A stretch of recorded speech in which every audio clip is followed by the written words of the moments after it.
अब कहानी ने ऐसा मोड़ लिया है जिसे देखकर हर किसी की आंखें फटी की फटी रह जाएगी, क्योंकि यहाँ डबल वार होने वाला है। और वार होगा सरू के पैसों पर भी और प्यार पर भी।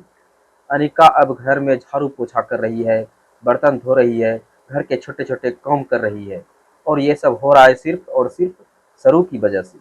लेकिन सवाल ये है, कैसे, क्यों, और आखिर इसके पीछे कौन सी चाल है। असल में बात तारा वेद से कहती है, बेटा मैंने तेरी शादी बचपन में ही फिक्स कर दी थी, अन्नपूर्णा की बड़ी बेटी के साथ। ये सुनकर वेद चौंक जाता है। क्या माँ, आप ऐसा कैसे कर सकती है? मेरी शादी किसी और से, मतलब कुछ भी? अब तारा को लगता है कि सरू से पीछा छुड़ाने का बस यही एक मौका है, लेकिन उसे पता नहीं कि वो बड़ी बेटी और कोई नहीं बल्कि सरू ही है। जी हाँ, यहीं पर कहानी पलट जाती है। जब वेद फंक्शन में पहुंचता है और देखता है कि सरस्वती बजाज असल में सरू ही है, तो उसके चेहरे पर खुशी लौट आती है। वो सोचता है, वाह, शादी तो मेरी सरू से ही होने वाली है, मतलब बल्ले बल्ले। लेकिन ट्विस्ट यही खत्म नहीं होता दोस्तों, क्योंकि सरू अब अनिका से घर का काम करवा रही है। अनिका झाड़ू लगाती है, कांच उठाती है, और उस बीच उसके हाथ में कांच लग भी जाती है। वेद ये सब देखकर हैरान रह जाता है। ये क्या हो रहा है? सरू इतनी बदल कैसे गई?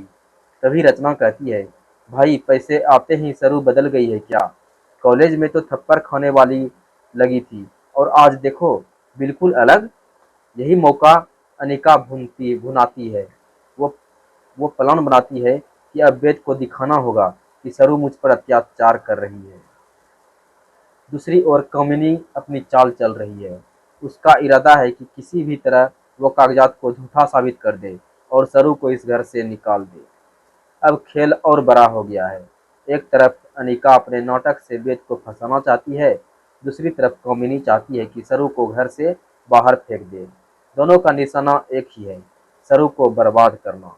लेकिन असली असली सवाल यह है, क्या सरू इन दोनों की चालों को मात देकर अपने हक और अपने प्यार को बचा पाएगी? क्या सच में वेद और सरू की शादी होगी, या फिर कोई नया धमाका होने वाला है?